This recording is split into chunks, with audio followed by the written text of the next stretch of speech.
గురువారం రాత్రి చాలామంది ఆన్లైన్లో గూగుల్ మీట్లో అటెండ్ అయ్యి దేవుని వాక్యాన్ని విన్నారు పోయిన గురువారం. కనుక మీరు కూడా అటెండ్ అవ్వడానికి చూడండి. ఆ లింక్ మీకు అందరికీ వస్తుంది. ఒకవేళ మాకు వాట్సాప్లో రావట్లేదు అన్నవారు ఆ నెంబరు నాకు కానీ ఇక్కడ అర్చనకు కానీ ఇస్తే ఆ నెంబర్ గ్రూప్లో యాడ్ చేయడానికి ఉంటుంది. అప్పుడు వదిలేసేది గ్రూప్లో యాడ్ చేయడానికి బాగుంటుంది. అప్పుడు మీకు ఆ మెసేజ్ ఆ ఇన్ఫర్మేషన్ మీకు వస్తుంది. నా దేవుని ప్రియులారా, ఈ రోజున తలపైకి దేవుని వాక్యాన్ని వినండి. దేవుడు మన కొరకు వేచి ఉంటున్నాడు, ఆలస్యం చేస్తున్నాడు. ఎందుకనంటే నిన్ను ప్రేమిస్తున్నాడు కనుక, నీ కుటుంబాన్ని ప్రేమిస్తున్నాడు కనుక ఆయన ఆలస్యం చేస్తున్నాడు నీ కొరకు. ఆలస్యం అంటే నీకిచ్చే ఆశీర్వాదము తప్పనిసరిగా సమయానికి వస్తుంది. అయితే దేవుని రాకడ ఆలస్యం అవుతుంది. ఎందుకంటే నీ కుటుంబంలో నీ ఒక్కదానివే మారావు, ఇంకా అందరూ కూడా మారాలి. నీ ప్రాంతంలో ఒక్కదానివే మారావు, అందరూ మారాలి. ఒక రోజున ఒక అధికారి యజమానుడు ఆ ఆఫీసులో పనిచేసి ఆయన్ని పిలిచి, ఉదయాన్నే ప్యూన్ పనిచేసి ఆయన్ని పిలిచి, ఇదిగో ఈ చెత్త బుట్ట, ఈ చెత్త అంతా తీసుకెళ్ళి దూరాన్ని అక్కడ పడేసి దాన్ని తగలబెట్టేసే అన్నాడు. తగలబెట్టేసి అంటే సరేనని ఈ పనివాడు ఏం చేశాడంటే దాన్ని తీసుకుని వెళ్ళాడు, ఆ చెత్తబుట్టను తీసుకుని వెళ్ళాడు తగలబెట్టేయడానికి. వెళ్ళి అక్కడ కింద పోసాడు. కింద పోసి తగలబెడదామని చూసేటప్పటికి అగ్గిపెట్టి తీసుకుని అలా గీసేటప్పటికి ఆ చెత్తలో ఓ పచ్చ నోటు కనబడింది. పచ్చ నోటు, ఓ 100 రూపాయల నోటు కనబడింది. ఏమంటే అగ్గిపెట్టి పక్కన పెట్టేసి ఆ 100 రూపాయల నోటు తీసుకున్నాడు. తీసుకున్నవాడు మిగతా చెత్తను తగలబెట్టాలా, తగలబెట్టుకోకుండా దాన్ని ఏం చేసాడంటే ఆ చెత్తలో కూర్చుని, ఆఫీస్ సంగతి మర్చిపోయి ఆ చెత్తలో కూర్చుని ఏడతా ఉన్నాడు, ఇంకేమైనా దొరుకుతాయో మరి. ఇంతలో ఒక గంట గడిచిపోయింది టైము. ఆ చెత్త అంతా నెతుకుతూ ఉన్నాడు. సడన్గా ఆఫీస్ గుర్తొచ్చింది, సార్ గుర్తొచ్చాడు. ఏం చేశాడంటే తగలబెట్టుకోకుండా ఆ చెత్త అంతా అక్కడ పోగు చేసి దాని మీద మట్టి కప్పెట్టి ఆఫీస్కి వెళ్ళిపోయాడు. ఆఫీస్కి వెళ్ళిపోయి ఆఫీస్ పని అంతా చేసి మరలా సాయంత్రం ఆఫీస్ అయిపోగానే ఎక్కడికి వచ్చాడు, మరలా చెత్త దగ్గరికి వచ్చాడు. చెత్త దగ్గరికి వచ్చి చెత్త అంతా నెతుకుతా ఉన్నాడు. యాక్చువల్గా అధికారి చెప్పింది ఏంటి, దాన్ని పడేసి అగ్గిపొల్ల గీసి తగలబెట్టు అన్నాడు. ఈయన ఏం చేస్తున్నాడంటే ఆ దొరికిన ఒక 100 రూపాయల నోటు ఒకటి, ఆ పచ్చ నోటు కోసం అది జేబులో పెట్టుకుని ఇంకేమన్నా దొరుకుతాయోమని నెతుకుతూ ఉన్నాడు. నా దేవుని ప్రియులారా, ఆ నెతికేది ఎవరో తెలుసా? యేసయ్య. ఎప్పుడో నిన్ను తగలబెట్టాలా, ఎప్పుడో ఆ తెగులు చేత నిన్ను ఈ లోకం నుంచి అధికారులు వెళ్ళిపోయారు, ఆనందంగా ఉండే వాళ్ళు వెళ్ళిపోయారు, యాక్షన్ చేసే వాళ్ళు వెళ్ళిపోయారు, రోగాలతో ఆ ఇబ్బందుల్లో ఆ తెగులతో డబ్బున్న వాళ్ళు కూడా వెళ్ళిపోయారు. అయినా నీ కుటుంబంలో నీ ఒక్కదానివి దొరకవు గనక ఇంకా ఎవరైనా దొరుకుతారు నీ కుటుంబంలోని. నీ కుటుంబాన్ని కాపాడుతూ ఉన్నాడు నా దేవుడు. దేవునికి స్తోత్రం, హల్లెలూయా. కంచె వేసి కాపాడుతూ ఉన్నాడు. ఆజ్ఞ ఏంటంటే తగలబెట్టేమని ఆజ్ఞాపించాడు. ధర్మశాస్త్రం ఏమంటుందంటే పాపము చేసిన వాడి భూమి మీద ఉండకూడదని చెబుతుంది. ఆయన నా యేసయ్య ఏం చేస్తున్నాడు తెలుసా? ఒక్కదాని నువ్వు దొరకవు కదా, నీ కుటుంబంలో ఇంకొకటి ఎవరైనా దొరుకుతాడు, ఇంకొక పిల్లోడు దొరుకుతాడు, ఇంకొక వ్యక్తి దొరుకుతాడు, ఇంకొక వ్యక్తి మారు మనసు పొందుతాడేమో అని నా యేసయ్య నిన్ను దాచిపెడుతూ ఉన్నాడు దినదినము. హల్లెలూయా. ప్రతి రాత్రి ఏ తెగులు నీ గుడారాన్ని సమీపించకుండా ఆయన రెక్కలు నీ కుటుంబం మీద నీ చాపు ఉంచుతున్నాడు. హల్లెలూయా. నీ కుటుంబం బయటకు ప్రయాణం చేస్తూ వెళుతున్నప్పుడు ఇదిగో ఎక్కడ ఏమి జరగకోకుండా ఉంటే మీరింటికి వచ్చిన తర్వాత అయినా నాకు ప్రార్థన చేస్తారు, నా వైపు తిరుగుతారు, ఒక్క ఆత్మ దొరుకుతుందేమని ఆయన నిన్ను దాచిపెడుతూ ఉన్నాడు, నీ కుటుంబాన్ని. దేవునికి స్తోత్రం, హల్లెలూయా. ఆజ్ఞ ఏంటంటే తగలబెట్టేయమని. అయితే దేవుడు ఆలస్యం చేస్తున్నాడు నీ కొరకు, నీ కుటుంబం కొరకు. నువ్వు ఒక్కదాన్ని పచ్చనోట్లాగా దొరకవు, తగలబెట్టేద్దామని చూసినప్పుడు ఒక్కదాన్ని దొరకవు. అయితే ఆయన ఏం చేశాడంటే ఇంకా ఏమైనా దొరుకుతుందో, ఇంకెవరైనా మారుతారేమో, ఇంకెవరైనా బాప్తిసం తీసుకుంటారేమో అని దేవుని ఆజ్ఞ ఎదురు చూస్తూ ఉంది నీ కొరకు. దేవునికి స్తోత్రం, హల్లెలూయా. వాక్యంలోకి వెళదాం. ఈరోజు ఒక 3 మాటలు మీకు చెప్పాలని ఆశపడుతూ ఉన్నాను. మొదటిది ఆహారము, రెండవది అందము, మూడవది ఆరోగ్యం. ఆహారము, అందము, ఆరోగ్యం, ఈ 3 మనిషికి అవసరమే. తిండి కావాలి, అందంగా, అంటే ఈ లోకంలో ఇప్పుడు నడిచేది ప్రజెంట్ టెండర్ ఏమంటారు, టెండర్ అంటే వేరు, ట్రెండ్, అందం మీద పడుతున్నారు. అయితే ఆహారం, మొదటిది ఆహారం. మనిషికి కావాల్సింది అసలు మర్చిపోయి వేరే దాని మీద పడుతున్నాడు మనిషి. పౌలు అంటాడు, తినడానికి తిండి, కట్టుకోవడానికి వస్త్రాలు ఉంటే చాలు. మనం వచ్చేటప్పుడు ఏమి తీసుకురాలేదు, మళ్ళీ వెళ్ళేటప్పుడు కూడా ఏమి తీసుకువెళ్ళకుండా వెళ్ళిపోతాం. ఎంత దాచుకున్నా, ఎంత దోచుకున్నా దిగంబరిగానే ఇక్కడి నుంచి వెళ్ళాల్సిందే. కనీసం ఏదైనా ఆయనకి ఇష్టమైన వస్తువు తీసుకెళ్తాడంటే ఏ మనిషి కూడా తీసుకుని వెళ్ళడు. వాడు 100 సంవత్సరాలు బ్రతికినా, 40 సంవత్సరాలు బ్రతికినా, 50 బ్రతికినా, 60 సంవత్సరాలు బ్రతికినా వయసు అంతా గతించిపోతుంది. యేసయ్యని తెలుసుకోరా అంటే తెలుసుకోడు. వయసు అంతా అయిపోయింది, యేసు ప్రభుని నమ్ముకోమంటే నమ్ముకోడు. వాడికి కావాల్సింది ఏంటో వదిలిపెట్టేశాడు. అవసరం లేని దానికోసం పరిగెడుతున్నాడు ఈ మధ్య మనిషి. దేవునికి స్తోత్రం, హల్లెలూయా. చదవండి ఆదికాండం 1వ అధ్యాయం 30వ వచనం. ఆదికాండం 1వ అధ్యాయం 30వ వచనం. ఇవాళ రెఫరెన్స్లు ఎక్కువ చూపిస్తాను మీకు, చూడండి.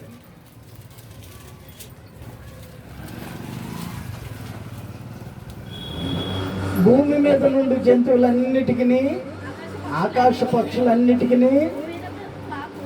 భూమి మీద ప్రాకు సమస్త జీవులకును పచ్చని చెట్లన్నీ ఆహారమగునని పలికెను. ఆ ప్రకారం ఆయన. చాలు, దేవునికి స్తోత్రం.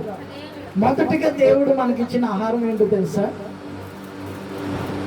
సమస్త జీవరాశులకి, సమస్త జీవులకి మొదటిగా దేవుడు మనకిచ్చిన ఆహారం ఏంటో తెలుసా? పచ్చని కూర మొక్కలు. దేవునికి స్తోత్రం, హల్లెలూయా. పచ్చని కూర మొక్కలన్నీ తినేవాళ్ళు అంటే ఇంతకు ముందు. ఇప్పుడు వెజిటేరియన్ తినాలి అంటే మహా కష్టమైపోతుంది. వాళ్ళు తింటుంటారు, పొరపాటును కూడా నాన్ వెజ్ జోలికి పోరు.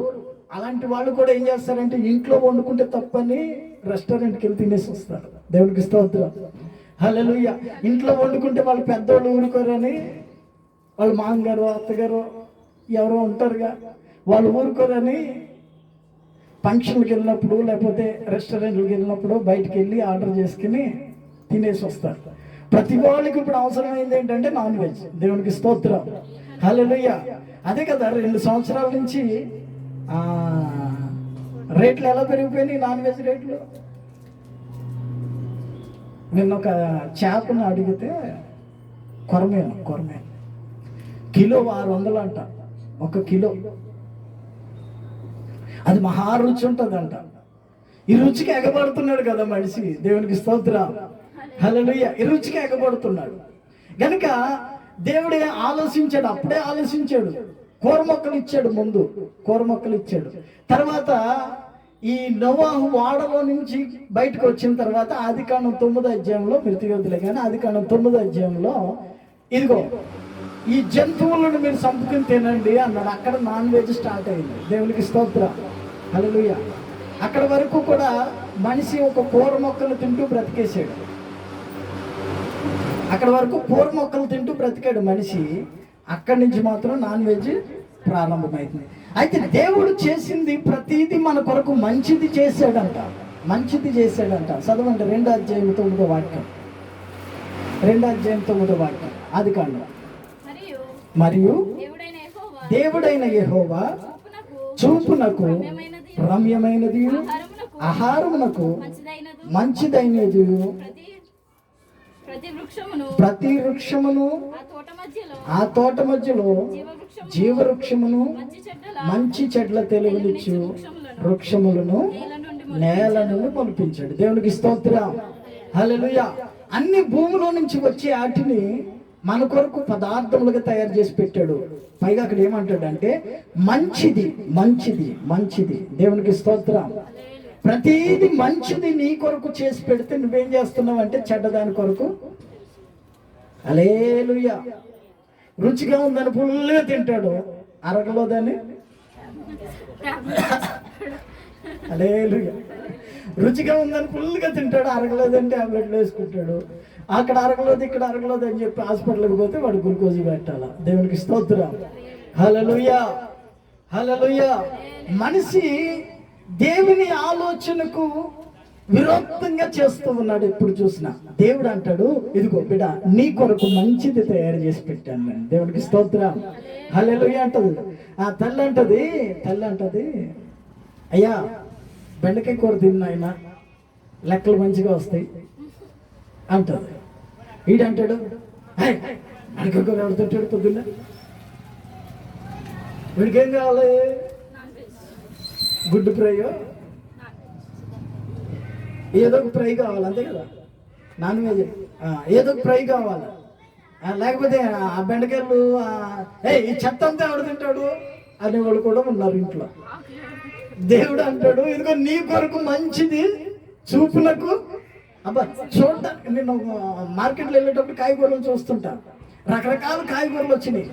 ఇప్పుడు మొన్న ఒకటి సరదాగా చూస్తూ ఉన్నాను, నిలబడి చూస్తూ ఉన్నా. అక్కడ అదొకటి ఉంది తెల్లగా, ఏమంటారు దాన్ని, సాంబార్లు వేస్తుంటారు మధ్య. అది ఎంత నీట్గా తయారైంది, అది భూమిలో మొలుస్తుంది, కానీ అది ఎంత తెల్లగా ఉందంటే అంత తెల్లగా ఉంది. దేవునికి స్తోత్రం. హల్లెలూయా. భూమిలోనే మొలుస్తుంది అది, అవునా? అది ఎంత తెల్లగా ఉంది, అది చూడడానికి నీట్గా ఉంది. కొరుక్కు తినొచ్చు అనిపిస్తుంది కానీ పచ్చి తినడానికి కుదరదు. కీరకాయలు వాళ్ళు అన్నారు కదా, ఐగుప్తు దేశంలో మాకు కీరకాయలు, దోసకాయలు, కూరాకులు అవే మంచిది. దేవునికి స్తోత్రం. హల్లెలూయా.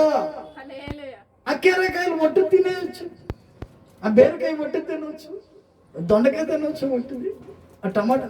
నేను ఇంతకుముందు అంటే మొన్న క్రిస్మస్ పండుగకి కూరగాయలు కొంటకి వెళ్ళినప్పుడు కూడా 2-3 టమాటాలు నవ్వలేదు నేను అంగడిలో నిలబడి. దేవునికి స్తోత్రం. హల్లెలూయా. నాకు ఇష్టం బాగా టమాటా. ఒట్టు తినమంటే తింటా, కూరలు వేసిన తర్వాత తినాలంటే కొంచెం కష్టం. అంటే నీ చూపుకి మంచిదే, చూపుకి రమ్యమైందే, తినడానికి మంచిగా ఉండేది తయారు చేస్తే దాన్ని వదిలిపెట్టేశాం.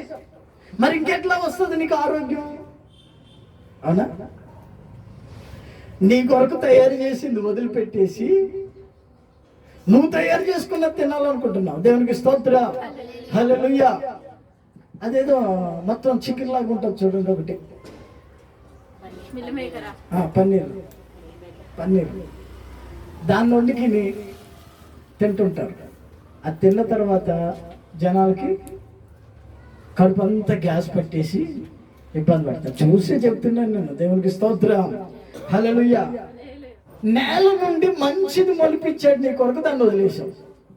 మరి ఇంకెట్లా ఆరోగ్యం వస్తుంది నీకు? కనుక ఆహారం నీకు కావాలి అంటే మంచిది. ఈ ఆహారము మనిషిని మోసం చేస్తుంది ఒక్కొక్కసారి. దేవునికి స్తోత్రం. హల్లెలూయా. అయితే చూడండి 3వ అధ్యాయము 19వ వచనం చూడండి. నీవు నేలకు తిరిగి చేరు వరకు నీ ముఖము చెమట కార్చి ఆహారం తిందువు. ఏలయనగా నేల నుండి తీయబడ్డావు, నువ్వు నేల మన్నైపోతావు. దేవునికి స్తోత్రం. హల్లెలూయా. నువ్వు భూమిలో నుంచి వచ్చావు కనుక భూమిలోకి వెళ్ళిపోతావు. ఆ భూమిలోకి వెళ్ళే వరకు నువ్వేం చేయాలి అంటే చెమటూర్చి పొలాన్ని తవ్వి మంచి ఆహారాన్ని వేసి దాన్ని కోసుకుని నీవు తినాలి. వీడు ఏం చేస్తాడంటే జంతువులు కోసుకుని తింటున్నాడు. దేవునికి స్తోత్రం, హల్లెలూయా. పాపం వాళ్ళు మొత్తుకుంటుంటారు జంతువు సంరక్షణ అని, ఈ లోమిష్టం వచ్చినట్టు. దేవునికి స్తోత్రం కలుగుతుంది కాక, హల్లెలూయా. కరోనా టైంలో నాన్ వెజ్ తినకపోతే ప్రోటీన్స్, విటమిన్స్ దేంట్లో లేవు విటమిన్స్. దేవునికి స్తోత్రం, హల్లెలూయా. అది అక్కడ కనపడుతుందా పచ్చగడ్డి. మా పెద్ద తాత అనేవాడు, తాతయ్య, ఆకులు తిన్న మేక కొండెక్కుతుంది, మేకను తిన్నా నువ్వు ఎక్కలేకపోతున్నావు రా కొండ అనేవాడు. దేవునికి స్తోత్రం, హల్లెలూయా. చూడండి, ఈ పచ్చగడ్డలోనే, ఈ దేవుడిచ్చిన ఈ మంచి ఆహారంలోనే మంచి సమృద్ధికరమైన ప్రోటీన్ ఉంది. ఇది తినడం మానేసి మనిషి ఆహారం, రుచికరమైన ఆహారం అని పరిగెట్టి మనిషికి ఆహారం ముఖ్యం. ఆహారం లేకుండా ఎన్ని రోజులు బ్రతుకుతాడండి? దేవునికి స్తోత్రం, హల్లెలూయా. ఇశ్రాయేలీయులు అరణ్యంలో ప్రయాణం చేస్తున్నప్పుడు ప్రతి దినానికి కావలసిన ఆహారాన్ని వాళ్ళకి సమకూర్చాడు. ఆహారాన్ని ఇచ్చేది దేవుడు. ఆ ఆహారాన్ని నువ్వు తినగలిగితే అది నీకు ఆరోగ్యాన్ని ఇస్తుంది, నీ కుటుంబానికి సంతోషాన్ని, ఆనందాన్ని ఇస్తుంది. దేవునికి స్తోత్రం. దేవుడిచ్చింది మానేసి వేరేది తిన్నారు. ఆ రోజున దేవుడిచ్చింది మానేసి వేరేది తిన్నారు. దేవుడు ఆకాశం నుంచి మన్నాను కురిపించి ప్రతి దినము వారికి కావలసిన ఆహారాన్ని సమకూరుస్తూ, ఇదిగో నీ అవసరాలను వెరిగి, నీ పరిస్థితులను వెరిగి, నీకు కావలసిందంతా దేవుడు సమకూరుస్తుంటే ఒకరోజు నీవేమంటున్నావంటే, ఇది ఎవరు తింటారు, ఇది ఏమిటి అన్నారంటే ఇశ్రాయేలీయులు. దేవునికి స్తోత్రం, హల్లెలూయా. మన్నాను చూసి ఆ తెల్లగా మంచు పడినట్టు పడుతుంటే భూమి మీద వారి కొరకు ఆకాశం నుంచి దేవదూతలు తినే ఆహారాన్ని కుమ్మరిస్తుంటే దేవుడు ఇది ఏమిటి అన్నారంట. నేను చూడండి, చెప్తున్నాను, దేవుడు ఆ రోజున కూర మొక్కలన్నిటినీ తయారు చేసి ఇది మంచిది, చూపునకు రమ్యమైనది, తినడానికి మంచిది అని చెబితే, ఆకాశం నుంచి మన్నాను కురిపించి ఇది మంచిది, ఇది ప్రతిదినము మీకు కావలసినంత కూర్చుకోండి, తినండి, మరలా రేపొద్దున ఫ్రెష్గా వస్తుంది మీ కొరకు అని చెబితే వాళ్ళు అన్నారు, మేము అక్కడ నాన్ వెజ్ తినేవాళ్ళు కదా, మాకు నాన్ వెజ్ కావాలన్నారు. దేవునికి స్తోత్రం. ఆ రోజు నాన్ వెజ్ తిన్న వాళ్ళ బ్రతికేమైంది? ఆకాశం నుంచి తూర్పు గాలి వీచింపజేసి సముద్రం నుంచి పూరేళ్ళు పక్షులన్నిటినీ తోలికిని వస్తే ప్రభు వారి గుమ్మం ఎదుట, వారి ప్రాంగణంలో, వాళ్ళ ప్రాంతాల్లో కురిపిస్తే పూరేడు పక్షుల్ని అవి కోసుకుని తిన్నారు కదా. తిన్న తర్వాత ఏమైంది? అవి పళ్ళల్లో ఉండగానే సచ్చారంట ఆ రోజున. దేవునికి స్తోత్రం, హల్లెలూయా.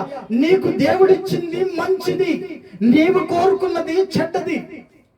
ఇక్కడ మనం చూస్తే దేవుడిచ్చిన మన్నాను తిన్నంతసేపు వారికి ఎటువంటి హాని కలగలేదు. దేవుడిచ్చిన మన్నాను కురిపించిన ఆహారాన్ని తిన్నంతసేపు వారికి ఎటువంటి ప్రాబ్లము రాలేదు.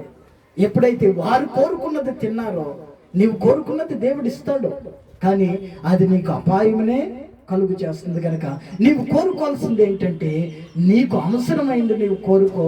నీకు అవసరం ఉన్నప్పుడు ఆయన తెచ్చిస్తాడు. దేవునికి స్తోత్రం, హల్లెలూయా. నీవు అడిగినప్పుడు ఇవ్వలేదని నువ్వు బాధపడుకో.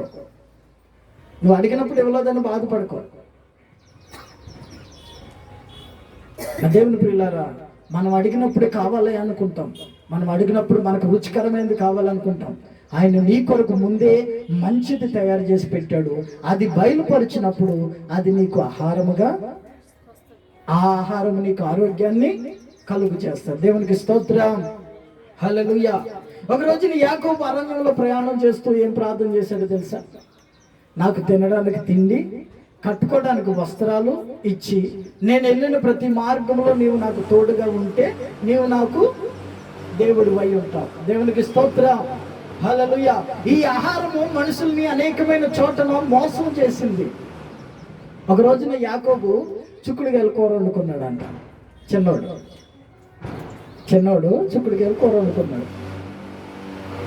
ఈలోపు పెద్దోడు దేశం తిరిగి వచ్చాడు. అక్కడ గోళీ ఆటలు ఆడి, ఇక్కడ ఆడి, అక్కడ ఆడి, పొలంలోకి వెళ్ళి ఆ చెట్లను ఈ చెట్లను నరికి, ఆ జంతువుల్ని ఆటాడి, ఆ పొలం అంతా తిరిగి, ఎండలో తిరిగి, కష్టపడి కాసేపు వాళ్ళతో వీళ్ళతో దోస్తుల్లో తిరిగి వచ్చాడు. తల్లిదండ్రులు కొంచెం బయటకు వెళ్ళారు, ఏదో పని మీద బయటకు వెళ్ళారు. తల్లిదండ్రులు లేరు ఇంట్లో. ఇంతలో చిన్నోడు ఏం చేశాడంటే, వాడికి ఆకలి అవుతుంది కనుక ఏం చేశాడు, చిక్కుడుకాయల కూర వండుకున్నాడు. చిక్కుడుకాయల కూర వండుకుంటే పెద్దోడు వచ్చాడు. ఈ లోపు అంటాడు, అరే తమ్ముడు, ఆకలికి చచ్చిపోతున్నాను రా, ఆహారం లేక బాధపడుతున్నాను రా, ఆకలికి చచ్చిపోతున్నాను కనుక నువ్వు వండుకున్న దాంట్లో కొంచెం నాకు పెట్టరా. ఈయన మహా తెలివైన మేధావి, దేవునికి స్తోత్రం. ఇంట్లోనే ఉంటాడు కానీ బయటికి వెళ్ళడు, కానీ మహా తెలివైనోడు. ఈయన అన్నాడు, నాకేంటి, నేను కష్టపడి పొద్దున్న నుంచి వండుకున్నాను, ఇది నీకు పెడితే నాకేంటి అన్నాడు. అంటే అన్నాడు, నీకేం కావాలో అడగరా, నా దగ్గర ఏముంది, ఏం కావాలో అడుగు అన్నాడు. అంటే ఈయన అన్నాడు, ఇదిగో నీ జ్యేష్ఠత్వాన్ని, నువ్వు పెద్దడు కదా, నీకు రావాల్సిన ఆస్తి డబల్ వస్తుంది. అప్పుడు కాలంలో జ్యేష్ఠత్వంలో పెద్ద పిల్లోడికి ఈ చిన్నోళ్ళందరికీ ఎంత పంచుతారో అంతకు రెట్టింపు పెద్దోడికి ఇవ్వాలన్నమాట, అది రూల్. కనుక ఈ జ్యేష్ఠత్వపు హక్కు నాకు ఇచ్చే, ఈ జ్యేష్ఠత్వపు హక్కు నాకు ఇచ్చే కనుక అప్పుడు నేను వండుకున్నది నీకు పెడతానన్నాడు.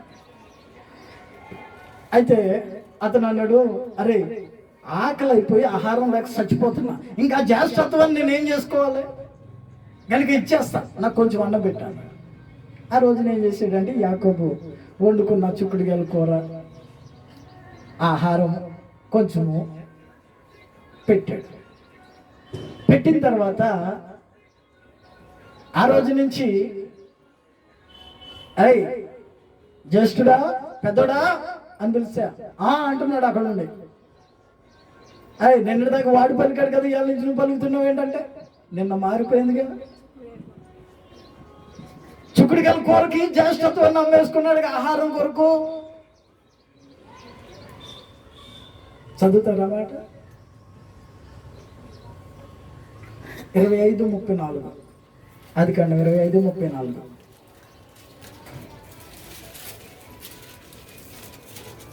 టైం అయిపోయింది, ఇంకా రెండు మాటలు ఉన్నాయి. ఇంకా యాకోబు ఆహారమును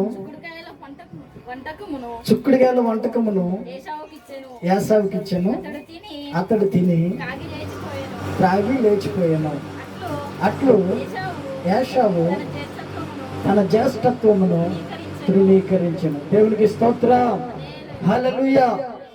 ఆహారం కొరకు, తిండి కొరకు మనిషి ప్రాకులాడుతూ ఉన్నాడు. ఈ ఆహారం కొరకు జ్యేష్ఠత్వాన్ని అమ్మేసుకున్నాడు.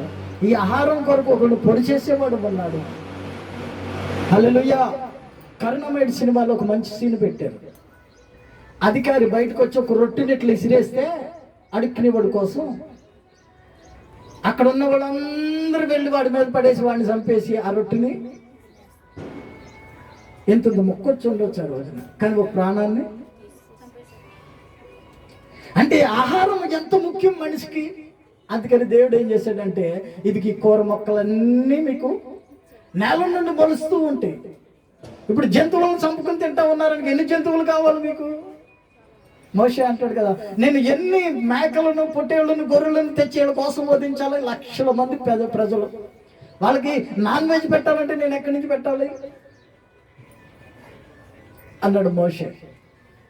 కనుక నా దేవుని ప్రియులారా, దేవుడు నీ కొరకు శ్రేష్టమైనది ఇచ్చాడు. చదవండి కీర్తనల గ్రంథం 146వ అధ్యాయము. దేవుడు నీ కొరకు ప్రతిదీ శ్రేష్టమైనది, మంచిది దేవుడు అనుగ్రహిస్తే నువ్వు దాన్ని కాదనుకుంటున్నావు. ఈ రోజున 146:14 కీర్తన గ్రంథం 147:14.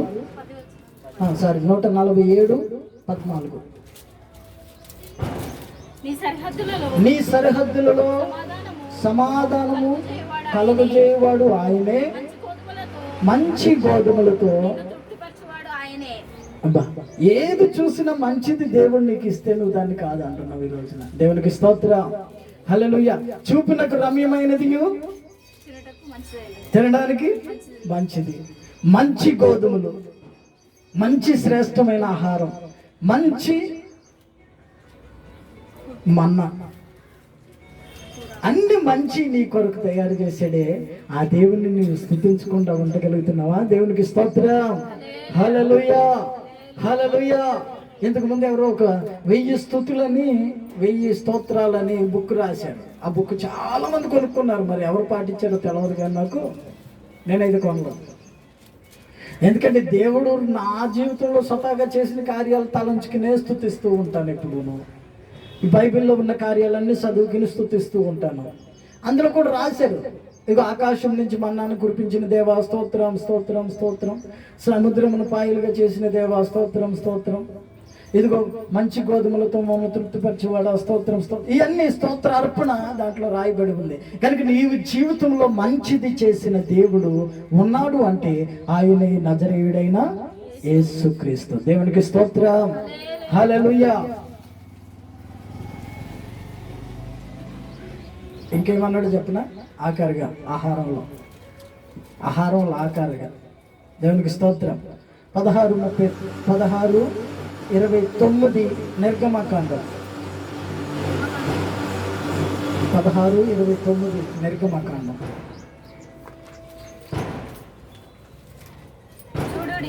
చూడుడి, నిశ్చయముగా యెహోవా విశ్రాంతి దినమును ఆచరించుటకు సెలవిచ్చిన కనుక 6వ దినమున 2 వంతుల ఆహారమును మీకు అనుగ్రహించుచున్నాడు. ప్రతివాడును తన చోట నిలిచి ఉండవలెను. 7వ దినమున ఎవడును తన చోటు నుండి బయలు వెళ్ళకూడదు. దేవునికి స్తోత్రం. హల్లెలూయా. ఇదిగో ఆదివారం రోజు నువ్వు దేవుని మందిరానికి రావాలని, ఆదివారం విశ్రాంతి దినాన్ని దేవుని సన్నిధిలో గడపాలని దేవుడు ఏం చేస్తున్నాడంటే నీకు ముందుగానే నీ కొరకు ఆహారాన్ని ఏమన్నాడు? ఆ రోజున 6వ దినాన 2 అంతలు మీరు సమకూర్చుకోండి ఆహారాన్ని. ఎందుకంటే రేపు ఆహారం కొరకు మీరు బయటికి రాకూడదు. మీ పిల్లలు కానీ, మీరు కానీ, మీ భర్తలు కానీ, మీ భార్యలు కానీ ఎవరు బయటికి వచ్చి పుల్లలు ఎరికిన ఆహారాన్ని వండుకోవాల్సిన అవసరం ఉండకూడదు. ఇదిగో మీకు రేపటికి కూడా కావలసిన ఆహారాన్ని నేను ఇచ్చేస్తున్నా. కానీ మీరు చేయవలసిన పని ఏంటంటే నా సన్నిధిలోనికి విశ్రాంతి దినమును పరిశుద్ధంగా మీరు ఆచరించడానికి పూనుకోవాలి. దేవుని సన్నిధిలోనికి రావాలి. ఈ ఆహారాన్ని మీకు అనుగ్రహిస్తూ ఉన్నాను. దేవునికి స్తోత్రం. హల్లెలూయా, హల్లెలూయా. చూడండి 23 నిర్గమకాండం 23:25.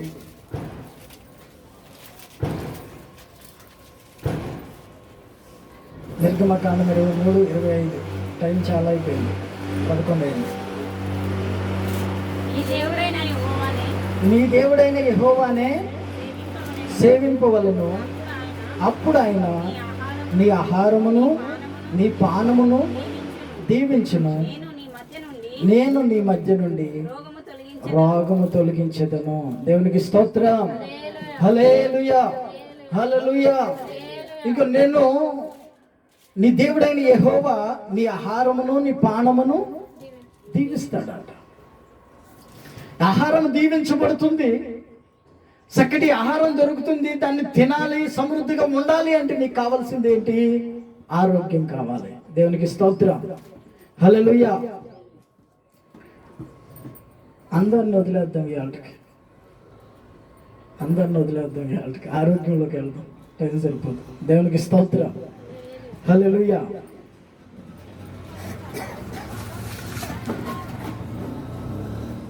సరే 2 మాటలు చదవండి. అది కూడా ఎందుకు వదిలేయడు? దేవుడిచ్చిన దాన్ని ఎందుకు వదిలేయడు? చదవండి. సామెతల గ్రంథం 2nd పాయింట్. సామెతల గ్రంథం 31:30.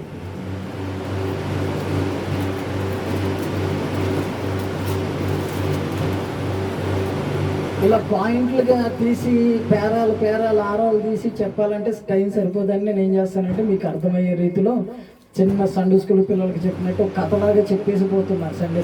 దేవునికి స్తోత్రం. మీరేమనుకుంటున్నారంటే ఈ పాస్టర్ గారికి బైబిల్ చదవడం రాదు, బైబిల్ తీయకుండానే అంత చెప్పేసి వెళ్ళిపోతుంటాడు అనుకుంటున్నారు మీరు. అందుకని ఇలా తీపిస్తుంది కదా. దేవునికి స్తోత్రం. హల్లెలూయా. అంటే మీరు కూడా నేర్చుకోవాలి కదా ఎక్కడుంది ఏంటనేది. మంచిది. అందము మోసకరము, సౌందర్యం వ్యర్థం.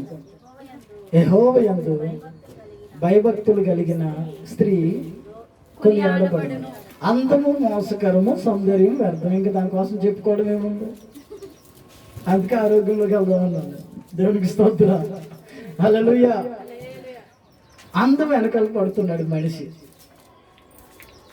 మా దగ్గర కొంతమంది తెలిసిన వాళ్ళు ఆ మధ్యలో ఏదో క్రీమ్ వచ్చిందంట, ఒక 120 రూపాయలు ఎంతో ఉంది రేటు. అది రాసేది మొత్తం. అది రాసినంత లెక్క ఆడు ఫస్ట్ ఒక నెల రోజుల క్రితం, వారం రోజుల క్రితం చూసినప్పుడు ఆడు బాగానే ఉన్నాడు, నీట్గా ఉన్నాడు. తర్వాత ఆడు ముఖం చూస్తే ఎక్కడి వరకు అయితే రాశాడో అక్కడ వరకు మన తెల్ల అది వస్తుంది చూడండి, బొల్లు అంటారు, మచ్చ వచ్చేస్తుంది. ముసలోళ్ళు అయిన తర్వాత కొంతమందికి వస్తుంది ఇదంతా తెల్ల మచ్చ వచ్చేస్తుంది, బొల్లు వచ్చినట్టు. ఇదంతా అలా వచ్చేసింది. ఇక్కడ మాత్రమే నల్లగా ఉంది అడిగి. నేను అనుకున్నాను, అది మొన్నటిదా బాగానే ఉన్నావు కదా, ఏమైనా రోగం వచ్చిందా రా నీకు. దేవునికి స్తోత్రం. హల్లెలూయా. ఏదైనా రోగం వచ్చినట్టు మొత్తం ముఖమంతా అదో రకంగా అయిపోయింది. తర్వాత రాసిన ఒక 6 నెలలు 7 నెలలు రాసేది ఎర్రగా. అది ఎలా అంటే మనిషి గీసేసి కాల్చిన తర్వాత గీస్తే ఎలా ఉంటుంది ముఖం, పందినో లేకపోతే కోడినో కాల్చిన తర్వాత గీస్తారు కదా, అలా అయిపోయింది ముఖం అంతా. అరే మొన్నటిదాకా మృదువుగా ఉండేది కదరా, కొంచెం నల్లగున్న అందంగా ఉండేవాడు. ఇప్పుడేంట్రా అక్కడక్కడ నువ్వు తెల్ల మచ్చలు, ఇక్కడక్కడ నల్ల మచ్చలు. ఏందిరా అది ముఖం అంతానే అంటే అదేదో ఉందన్న స్కిన్ లైట్ అని ఎవడో తెచ్చిచ్చాడు. ఎవడో తెచ్చిస్తే అది ఎవడో తెచ్చిచ్చిన బాధ్యత కాదు, దేవుడిచ్చిన అందాన్ని చెడగొట్టుకోవడానికి నువ్వు చేసిన ప్రయత్నాలు. దేవునికి స్తోత్రం. హల్లెలూయా. దేవుడు సహజ సిద్ధమైన అందాన్ని దేవుడు ఇచ్చాడు. ఇప్పుడు నువ్వు తెల్లగానే పుట్టాలంటే అమెరికాలో పుట్టించేవాడు కదా, అక్కడ వాళ్ళంతా తెల్లగా ఉంటారు. వాళ్ళు నల్లగా అవ్వమన్నా అవరు. అవునా? నువ్వు బాగా నల్లగానే ఉండాలంటే అక్కడ పుట్టించేవాడు కదా, ఎక్కడ? సౌత్ ఆఫ్రికాలో. వాళ్ళు నల్లగానే ఉంటారు, పొరపాటును కూడా తెల్లగా అవరు. వాళ్ళు పళ్ళు కళ్ళు మాత్రమే తెల్లగా ఉంటాయి. మన ఇండియాని ప్రేమించి, భారతదేశాన్ని ప్రేమించి, భారతదేశంలో అందరూ ఒక సామాన్య స్థాయిలో ఉండేటట్టు దేవుడు అనుగ్రహించాడు. దేవునికి స్తోత్రం. హల్లెలూయా. ఇప్పుడు మనిషి కలర్ స్కిన్ కలర్ అంటారు కదా, స్కిన్ కలర్ అంటారు. ఇప్పుడు కలర్లో బ్లాక్ ఉంది, రెడ్ ఉంది, గ్రీన్ ఉంది, ఇంకా అన్ని రకాల కలర్, బ్రౌన్ ఉంది, అన్ని కలర్లు ఉన్నాయి. ఈ కలర్కి వచ్చేటప్పుడు ఏమంటారు దాన్ని? స్కిన్ కలర్ అంటారు. అవునా? ఈ స్కిన్ కలర్ అన్నప్పుడు అంటే స్కిన్ అదే కలర్లో ఉండాలని కదా దానికి ఆ పేరు పెట్టింది. అవునా? మరి నువ్వు దాన్ని తెల్లగానో నల్లగానో లేకపోతే పచ్చగానో చేసుకుంటానంటే ఏమన్నట్టు? దేవునికి స్తోత్రం. హల్లెలూయా. ఈ స్కిన్ కలర్ని మార్చుకోవాలని ప్రయత్నం చేస్తున్నాడు మనిషి. ఇది మంచిది అని చూస్తే అది నచ్చలేదు. ఆహారంలో దేనికోసమో ప్రయాసపడ్డాడు, దేనికోసమో పరిగెట్టాడు మనిషి. కానీ ఈ అందం కొరకు వచ్చేటప్పటికి ఈ అందాన్ని కూడా మనిషి చెడగొట్టుకుంటున్నాడు. దేవునికి స్తోత్రం. హల్లెలూయా. చదవండి పరమగీతాల్లో 6:10.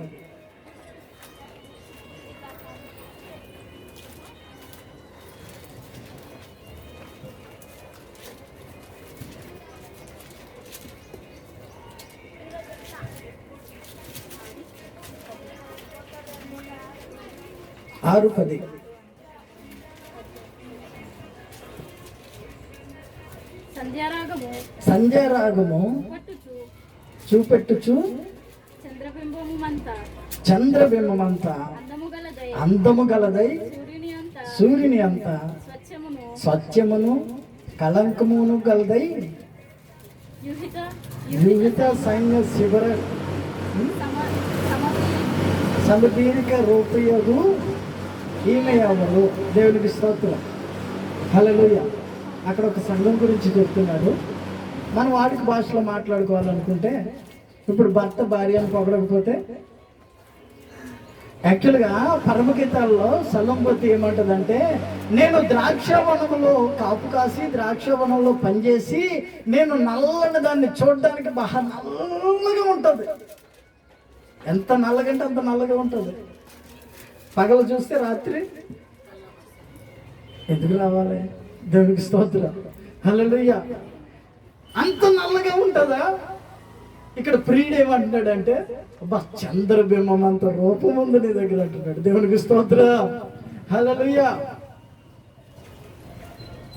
పొగడకపోతేనా బాధ మనిషికి, పొగడకపోతే ఇంట్లో గొడవలు, మంచిగా లేకపోయినా మంచిగా ఉందని చెప్పకపోతే ఇంట్లో సమస్యలు ఎదురైతే అని కొంతమంది భర్తలు అర్థం చేసుకుని, అది ఉప్పు ఎక్కువైనా తక్కువైనా, లేకపోతే కట్టుకున్న ఆ వస్త్రాలు వేరే విధంగా ఉన్నా, అబ్బా ఎంత బాగుందో అని చెప్పాలి. మీకు అది సరదా. దేవునికి స్తోత్రం. హల్లెలూయా.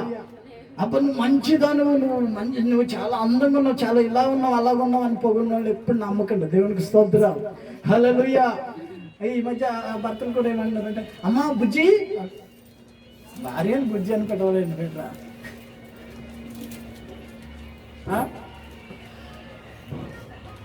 అంటే సరదా. సలోమితిని అంటాడు ప్రియుడు, చంద్రబింబం అంత అందంగా ఉన్నావు నువ్వు, సూర్యుని అంత స్వచ్ఛంగా ఉన్నావు నీవు అంటే పొగడడం మీకు బాగా సరదా. దేవునికి స్తోత్రం. హల్లెలూయా. పొగడతలకు పడిపోయి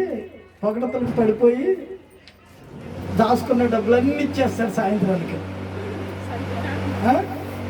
పొగడతలకు పడిపోయి సాయంత్రానికి డబ్బులన్నీ ఇచ్చేస్తే ఆయన తాగి వచ్చి దెమ్మరు. దేవునికి స్తోత్రం. హల్లెలూయా. పెళ్ళిలో బ్యాండ్ మేళం మీరు తొత్తుంది అప్పుడు నిజాలు బయటకు వస్తాయి. దేవునికి స్తోత్రం. హల్లెలూయా. కనుక అందము మోసకరం, సౌందర్యము వ్యర్థం. దాని వెనకాల పరిగెట్టకండి, అది అవసరం లేనిది. ఎలా ఉన్నారో అలా ఉంటే దేవుడు మనల్ని మెచ్చుకుంటాడు. ఇంకా చాలా చదివితే గుణం అనే అలంకారం ఉండాలని, ఇంకా రకరకాలుగా అందం గురించి నేను నోట్ చేసుకున్నాను, కానీ వదిలే అవసరం లేదు. థర్డ్ పాయింట్కి వెళ్దాం. ఇంకా లాస్ట్కి ఒక పాయింట్ చదవండి. అందంలో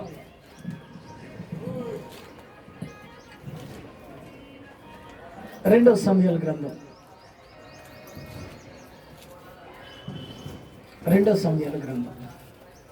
14:25. 14:25.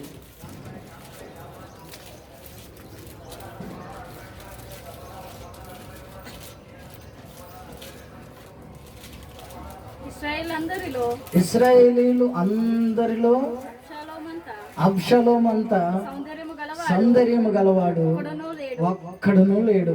అరికాలు మొదలుకొని తల వరకు ఏ లోపమును అతని యందు లేకపోయింది. దేవునికి స్తోత్రం. హల్లెలూయా. చూడండి, అరికాలు మొదలుకొని తల వరకు అబ్షలోం అంతా అందంగా ఎవ్వరు లేరంట ఇశ్రాయేలీలో.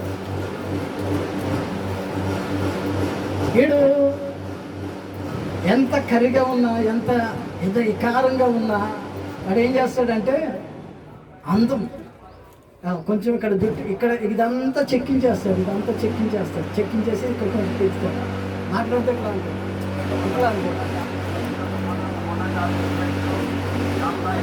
ఇదేంట్రా ఇట్లా ఊపుతున్నాడు, మెళ్ళకి పట్టినాయా అనుకున్నాను. దేవునికి స్తోత్రం. హల్లెలూయా. ఇక్కడ ఈ జుట్టు అంతా ఇక్కడికి లాగేశాడు, ఇక్కడికి లాగేశాడు. ఒక్క కన్నే కనపడుతుంది. వీడికేంటి ఒక్క కన్నే ఉందే అంటే మళ్ళీ పైకి ఏమన్నాడు, కూర్చుని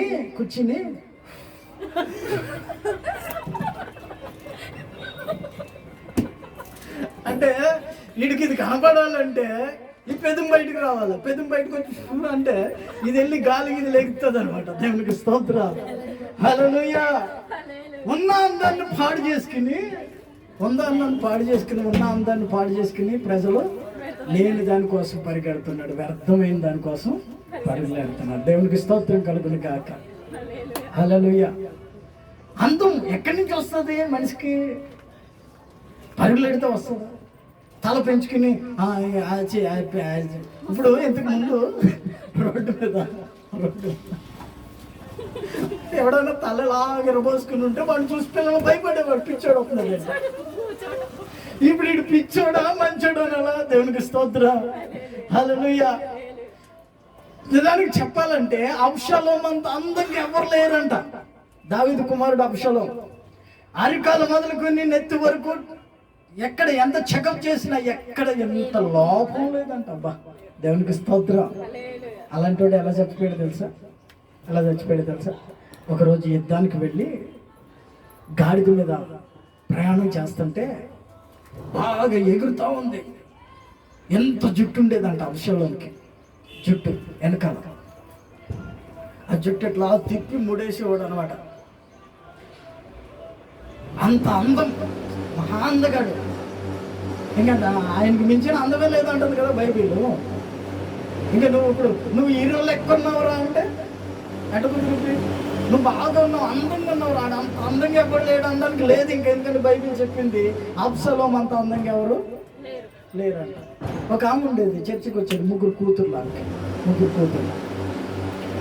వాళ్ళ అమ్మాయి ఏమన్నా ప్రేమించడం చూసి వాడిని మాట్లాడి పెళ్లి చేసి ఏమందంటే, అసలు మా అల్లుడు నాగార్జునలాగా ఉంటాడు, హీరో నాగార్జునలాగా ఉంటాడు మా అల్లుడు అని చెప్పేది. ఆ సంవత్సరం గడిచిన తర్వాత వాడు సుప్నతోడాడు. అండ్ పిల్లని చూసుకోవడం రావట్లేదు, పిల్లని చూసుకోవడం రావట్లేదు. వాడికి నేను తెచ్చిపెట్టాల్సి వస్తుంది. జుట్టెట్లో వేసుకుని సిరిగి ప్యాంట్లు వేసుకుని తిరుగుతున్నాడు. దేవుని ప్రియులారా, అందము ఎంత మోసం చేస్తుందో తెలుసా? మిమ్మల్ని మోసపరుస్తుంది, ఎదుటోళ్ళని కూడా మోసపరుస్తుంది. దేవునికి స్తోత్రం. హల్లెలూయా. అవసరమే ఎంత కావాలో అంతే అవసరమే. ఎస్తేరుని అందంగా తయారు చేయాలని చూశారు. ఆమె ఏం చేసింది? తగు మాత్రమే సుగంధ ద్రవ్యాలు కానివ్వండి, అది కానివ్వండి, ఇది కానివ్వండి, ఇది రాసుకునే ఎన్ని ఇచ్చినా సరే అక్కడే ఉంది, తగు మాత్రం రాసుకునేది. అప్పుడు రాజు కనికరం ఎవరి మీదకి వెళ్ళింది? ఎవరు అందంగా కనబడ్డారు రాజుకి? ఎస్తేరు అందంగా కనబడించారు రోజున. కనుక నా దేవుని ప్రియులారా, అబ్షాలోము గాడిద మీద ప్రయాణం చేస్తూ ఉన్నప్పుడు ఈ జుట్టు పైకి ఎగురుతూ ఉన్నప్పుడు ఆ మస్తకి వృక్షం చెట్టు క్రింద నుంచి వెళుతూ ఉన్నప్పుడు ఈ జుట్టు ఆ చెట్టుకి తగిలికిని ఆగిపోయింది. అబ్షాలోం ఆ జుట్టుతో పాటు లేచిపోయాడు. ఈ గాడిద కింద నుంచి వెళ్ళిపోయింది. వేలాడుతూ ఉన్నాడు, ఏం చేయలేని పరిస్థితి. అప్పుడు శత్రువు వచ్చాడు, బాణం వేసి కొట్టాడు, చచ్చిపోయాడు అబ్షాలోం. దేవుని ప్రియులారా, అందం నిన్ను ఎక్కడికి తీసుకువెళ్ళిపోతుందో తెలుసా? మరణానికి తీసుకెళ్ళి. బాగా అందంగా తయారయ్యి నన్ను చూస్తున్నాడో లేదో అనుకుంటే వెళ్తారు, యాసిడ్ పొడిపించుకుని వస్తారు.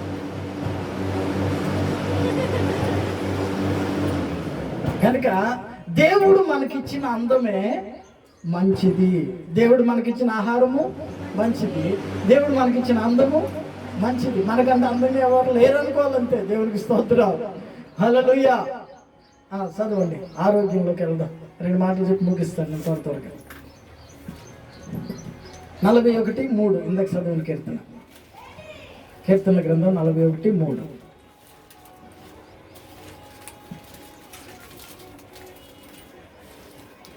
రోగక్షేమం మీద యెహోవా వానిని ఆదరించును, రోగము కలగగా నీవే వానిని స్వస్థపరచుదువు. దేవునికి స్తోత్రం. హల్లెలూయా.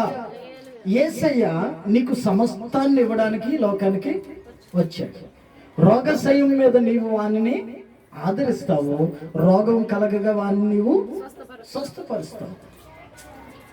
ఆ రోజున అరణ్యంలో ఇశ్రాయేలీయులు ప్రయాణం చేస్తూ ఉంటే తాపకరమైన ఆ సర్పాలు ఒక్కొక్కరిని కాటు వేసిన వాళ్ళందరూ చచ్చిపోతున్నారు. ఏం చేయాలో అర్థం కాలేదు. ఒక రోగం, ఒక తెగులు వచ్చేసినట్టు వచ్చేసినాయి సర్పాలు. అప్పుడు మోషేతో దేవుడు అంటాడు, మోషే ఇదిగో ఇత్తడి సర్పాన్ని తయారు చేసి అక్కడ పైన ఉంచు. ఎవరైతే సర్పం ద్వారా కరవబడతారో వాళ్ళు వచ్చి దాని వైపు చూడమను, నిదానించి చూడమను. దేవునికి స్తోత్రం. నిదానించి చూడమను, అప్పుడు వారికి ఆరోగ్యము కలుగుతుంది. దేవునికి స్తోత్రం కలుగును గాక. హల్లెలూయా. నీకు రోగం కలిగినప్పుడు, నీకు సమస్య నిన్ను వెంబడిస్తూ ఉన్నప్పుడు నీవు చేయాల్సిన పని ఏంటో తెలుసా? ఇంట్లో కూర్చుని ఏడవడం కాదు, కానీ నిదానించి యేసయ్య వైపు చూడాలి. నిదానించి దేవుని మందిరంలోనికి రావాలి, దేవుని మందిరం వైపు చూడాలి. అప్పుడు ఆయన కాంతి నీ మీద ఉదయించి నిన్ను స్వస్థపరుస్తాడు. దేవునికి స్తోత్రం కలుగును గాక. చదవండి దినవృత్తాంతంలో 2వ దినవృత్తాంతంలో 26:18. ఇక్కడ జరిగిన విషయం ఏంటంటే, ఉజ్జియా అనే ఒక రాజు 2వ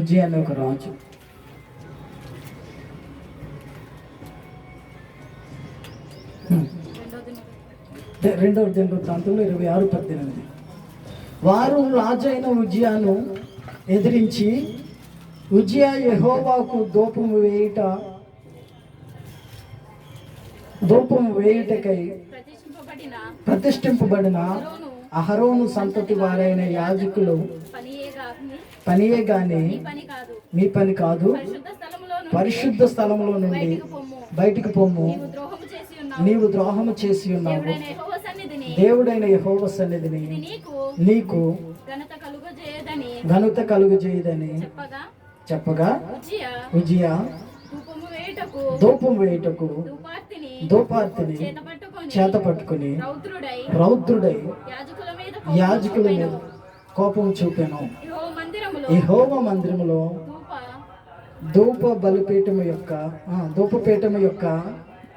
ధూపపీఠము పక్కన నతడు నుండగా యాజకులు చూచుచూనే ఉన్నప్పుడు అతని నొసట కుష్ఠరోగము పుట్టింది.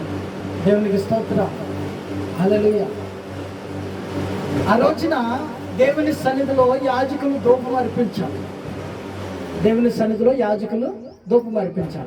ఈ రాజు అయిన ఉజ్జియా ఏం చేస్తాడంటే, యాజకుల మీద కోపపడి నేనే ధూపం వేస్తానని ధూపార్తిని పట్టుకుని వెళ్ళి బలిపీఠం పక్కన నిలబడతాడు.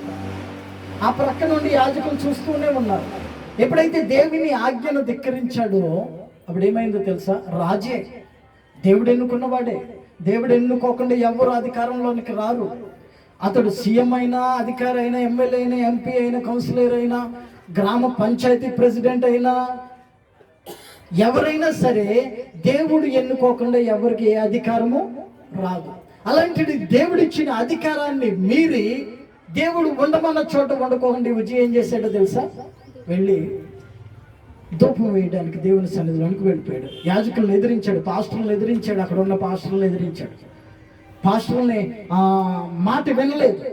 ఎప్పుడైతే యాజకులు చేయాల్సిన పని చేయడానికి నేను వెళ్ళాడో ఏమైంది తెలుసా? నొసట మీద కుష్ఠరోగం వచ్చిందంట. దేవునికి స్తోత్రం. హల్లెలూయా. ఆ రోజుల్లో కుష్ఠరోగం వచ్చిందంటే అతడు రాజు అయినా, అధికారి అయినా, ప్రధానమంత్రి అయినా ఎవరైనా సరే ఊరు బయటికి వెలివేయబడాలి, తోలివేయబడాలి. దేవునికి స్తోత్రం కలుగును గాక. రాజైన ఉజ్జియా తన మరణ దినం వరకు 21వ వచనం కుష్ఠరోగి అయి యెహోవా మందిరములోనికి పోకుండా ప్రత్యేకింపబడిను గనుక అతడు ప్రత్యేకముగా ఒక ఇంటిలో నివసించుచు నుండెను. అతని కుమారుడైన యోతాము రాజు ఇంటి వారికి అధిపతి అయి దేశము జనులకు న్యాయం తీర్చుచుండెను. దేవునికి స్తోత్రం. హల్లెలూయా. మరణం అయ్యే వరకు ఏమైపోయింది పరిస్థితి? దేవుని మందిరానికి రాకుండా వెలివేయబడ్డాడంట, దూరాన్ని ఉంచబడ్డాడంట. నా దేవుని ప్రియులారా, దేవుడు మీకు మంచి ఆరోగ్యాన్ని ఇచ్చి, దేవుడు మీకు మంచి స్వస్థతనిచ్చి మిమ్మల్ని నిలబెడుతుంటే మనం చేయాల్సిన పని చేయట్లేదు. దేవుని సన్నిధిలోనికి వెళ్ళాలి. మీకు మొదటి మాటలోనే చెప్పాను కదా, ఆదివారం మీరు ఎక్కడ వండుకు తింటూ ఇంట్లోనే ఉంటారని చెప్పి, కట్లు ఏరుకుంటూ పోతారని చెప్పి ఏం చేశాడు దేవుడు? 2వ రోజుకి సరిపడగా ఆహారాన్ని ముందే ఇంకా ఆయన అంటాడు, ఆకాశ పక్షులను చూడండి, అవి ఎత్తువు కోయువు కోట్లలో కూర్చుకున్నావు, పరలోకమందున మీ తండ్రి వాటిని పోషిస్తూ ఉన్నాడు కదా, మీరు వాటికంటే శ్రేష్ఠులు కదా అని దేవుని వాక్యం సెలవిస్తూ ఉంది. ఆరోగ్యం మనిషికి అవసరం. ఈ ఆరోగ్యాన్ని కూడా దేవుని ఆజ్ఞను ధిక్కరించే మనిషి పోగొట్టుకుంటున్నాడు. దేవునికి స్తోత్రం, హల్లెలూయా. గట్ట గట్ట గట్ట గట్ట ఎందుకు అమ్మ పాడించుడు, తల్లి పాడించుడు పాట. కాల్చొద్దంటే కాలుస్తావు, గుండెల్ని కాల్చేస్తావు. కొంచెమే కదా అని సరదాగా అలవాటు చేసుకుంటావు, ఆరోగ్యాన్ని పాడు చేసుకుంటావు, పిల్లలకు దూరం అవుతావు, భార్యను అనాథం చేస్తావు, పిల్లలను అనాథం చేస్తావు, ఇష్టం వచ్చినట్టు నీ గొంతులో పోసుకుంటావు, గొంతంతా కాలిపోతుంది. దేవునికి స్తోత్రం, హల్లెలూయా. ఇది చెబితేనేమో మహా కోపం. ఎందుకు తాగుతున్నావు రా అంటే, తాగొచ్చి ఇంట్లో అల్లరి ఇంట్లో కుటుంబాన్ని నాశనం చేసుకుంటున్నాడు ఈ రోజున మనిషి. కనుక నా దేవుని ప్రియులారా, మీరు దేవుని మాట విని ఎడల దేవుని యొద్ద నుండి ఏ ఉగ్రత మీ మీదకి రాకుండా దేవుడు మంచి ఆరోగ్యాన్ని మీకు ఇస్తాడు. ఒక రోజున సేవకుడు వచ్చి, నువ్వు చనిపోతున్నావు, ఇల్లు చక్క పెట్టుకో అని ఒక రాజుతో చెప్పాడు. ఆయన ఏం చేశాడు? దేవా, యథార్థ హృదయుని నీ సన్నిధిలో ఎలా బ్రతకానో ఒక్కసారి జ్ఞాపకం చేసుకో. నా దేవుని ప్రియులారా, మీకు వచ్చిన సమస్యను బట్టి, మీకు వచ్చిన నిందల అవమానాలను బట్టి, మీకు వచ్చిన రోగాలను బట్టి మీరు కృంగిపోకుండా, మీరు దేవుని ఎదుట ఏదైనా పొరపాటు చేస్తే దాన్ని ఒప్పుకోవడం నేర్చుకోండి. అప్పుడు దేవుడు పరలోకమందున్న నా తండ్రి ఆయన గాయపడిన హస్తాన్ని మీ మీద చాపి ఆయన మిమ్మల్ని స్వస్థపరుస్తాడు. దేవునికి స్తోత్రం కలుగును గాక, హల్లెలూయా. 15 సంవత్సరాల ఆయుష్ను పొడిగించాడు. ఒక విషయం చెప్తాను అన్నాడు. ఒక డాక్టర్ దగ్గరికి వెళ్తే అతను అన్నాడు, ఇదిగో నీకు ఎడం పక్కన ఇంత గడ్డ ఉంది, అది మందుల వల్ల తగ్గుతుంది, మందులు రాస్తాను, కొన్ని మందులు ఒక 6 నెలలు కంటిన్యూగా వాడాలి అన్నాడు. తర్వాత ఎవరో తెలిసిన వాళ్ళు కనపడి, మాకు తెలిసిన డాక్టర్ విజయవాడలో ఉన్నాడు, అక్కడికి వెళదామంటే అక్కడికి తీసుకెళ్ళాడు. అక్కడ తీసుకెళ్తే ఆయన స్కానింగ్లో అన్నీ చేసి అతను అంటాడు, కుడి పక్కన ఉంది నీకు గడ్డ, ఇది మందుల వల్ల తగ్గేది కాదు, ఆపరేషన్ చేయాలన్నాడు. అక్కడికి వెళ్తేనేమో ఆయన మందుల వల్ల తగ్గుతుంది, ఎడం పక్కన ప్రాబ్లం ఉంది నీకు అన్నాడు. ఇక్కడికి వెళ్తే నేను ఏమంటున్నాడు, కుడి పక్కన ఉంది, అది తగ్గేది కాదు, చచ్చిపోతావు నువ్వు, ఆపరేషన్ చేయాలన్నాడు. సరేనని ఇంకెవరు తెలిసిన వాళ్ళు ఉంటే, ఏడుస్తుంటే తెలిసిన వాళ్ళు ఉంటే హైదరాబాద్ తీసుకొచ్చి ఒక డాక్టర్ని చూపిస్తే ఆయన అన్నాడు, నీకు అసలు రోగమే లేదు, నీకు ఏ రోగం లేదు, ఎందుకని అసలు ఈ మందులు వాడుతున్నావు అన్నాడు ఆయన. ఇప్పుడు అక్కడికి వెళితేనేమో, ఊర్లో హాస్పిటల్కి వెళితేనేమో ఆయన ఎడం పక్కన గడ్డ ఉంది, మందులు వాడితే తగ్గుతుంది అన్నాడు. విజయవాడ సిటీలో హాస్పిటల్కి వస్తేనేమో కుడి పక్కన ఉంది, అది తగ్గేది కాదు, చచ్చిపోతావు నువ్వు అన్నాడు, ఆపరేషన్ అన్నాడు. హైదరాబాద్ వస్తే అసలు జబ్బుతో ఉన్న మనిషి బలహీనంగానే ఉంది. మరి డాక్టర్లు నిర్ధారించుకోలేకపోతున్నారు అన్నమాట. దేవునికి స్తోత్రం, హల్లెలూయా. డాక్టర్ల జ్ఞానానికి అందని రోగాల మనుషుల్ని వెంబడిస్తూ ఉన్నాయి. అయితే నా దేవుని ప్రియులారా, దేవుడు సర్వ రోగాన్ని నీకు నిర్మూలన చేసి దేవుడిచ్చే ఆరోగ్యాన్ని నీకు ఇవ్వాలని ఆశపడుతుంటే నువ్వేం చేస్తున్నావంటే దేవుని ఆజ్ఞను ధిక్కరించి ఆరోగ్యాన్ని కోల్పోతున్నావు. దేవునికి స్తోత్రం, హల్లెలూయా. దేవుని ఆజ్ఞను విడిచిపెట్టేస్తున్నావు నువ్వు. ఆ విజయ చేసినట్టు మరణం అయ్యేదాకా ఆ మరణ పడకల అనారోగ్యంతో పడి ఉన్నాడు, కుష్ఠరోగంతో. నా దేవుని ప్రియులారా, ఈ రోజున ప్రభు మీతో మాట్లాడుతూ ఉన్నాడు. ఆహారం మీకు కావాలని మంచిదే తయారు చేశాడు, అందం మీకు కావలసిన అందాన్ని మీకు సమకూర్చాడు దేవుడు, ఆరోగ్యం మీకు కావలసిన ఆరోగ్యాన్ని దేవుడు ఆయన బలిష్టమైన రెక్కల నీడలో నుంచి నీకు ఆరోగ్యాన్ని ఇస్తున్నాడు. సిలువ చాటు నుంచి నీవు సిలువ దగ్గరికి రాలేకపోతున్నావు, ఇంకా నీవు నిర్ధారణ చేసుకోలేకపోతున్నావు. డాక్టర్లు ఒక డాక్టరే వచ్చాడు అనుకో, నీకు ఆరోగ్యాన్ని నీ రోగానికి మందులు ఇవ్వగలుగుతాడు, అందాన్ని ఇవ్వగలుగుతాడా, ఆహారాన్ని ఇవ్వగలుగుతాడా? ఇవ్వలేడు. ఒక బ్యాంక్ మేనేజర్ వచ్చాడు అనుకో, నీకు డబ్బు ఇవ్వగలుగుతాడు, లేదా ఆహారాన్ని పంచిపెట్టగలుగుతారు, మన కరోనాలో పంచినట్టు. కానీ నా దేవుడు అన్నిటికీ కర్త, అన్నీ చేయగలిగిన వాడు నీ దగ్గరికి వచ్చాడు. అందుకే నీవు అంటున్నావు, నీవే కావాలయ్యా, నాతో రావాలయ్యా. నీవే కావాలయ్యా, నాతో రావాలయ్యా. యేసు నీవే కావాలయ్యా, నాతో కూడా.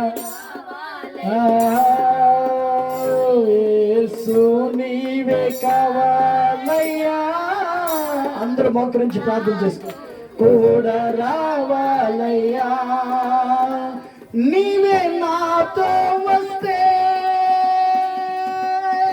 దిగులు నాకుండదు.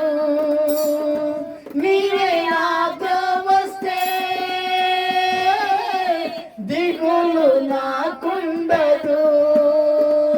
నీవే ఆజ్ఞాపిస్తే తెగులు నన్నంటదు. నీవే ఆజ్ఞాపిస్తే తెగులు నన్నంటదు. నీవే కావాలయ్యా, నాతో రావాలయ్యా. నీవే కావాలయ్యా. ప్రార్థన చేసుకున్నాం అందరూ. హల్లెలూయా. యేసు నీవే కావాలయ్యా, నాతో కూడా రావాలయ్యా. యేసు నీవే కావాలయ్యా, నాతో కూడా రావాలయ్యా. హల్లెలూయా, హల్లెలూయా, హల్లెలూయా. చెప్పబడిన వాక్యం మనందరి ఆత్మలకు సమకూర్చబడి మన అందరి ఆత్మలకు ఆహారమును, అందమును, ఆరోగ్యాన్ని దేవుడు అనుగ్రహించలాగున ఆత్మలో స్థిరపరిచి నడిపించబడదుము గాక. స్థిరపరిచి నడిపించబడదు గాక. స్థిరమైన మనసు కలిగి దేవుని ఆరాధించదు గాక. ప్రార్థన చేసుకుందాం. అందరు కూడా ఏకీభవించి ప్రార్థన చేసుకుందాం.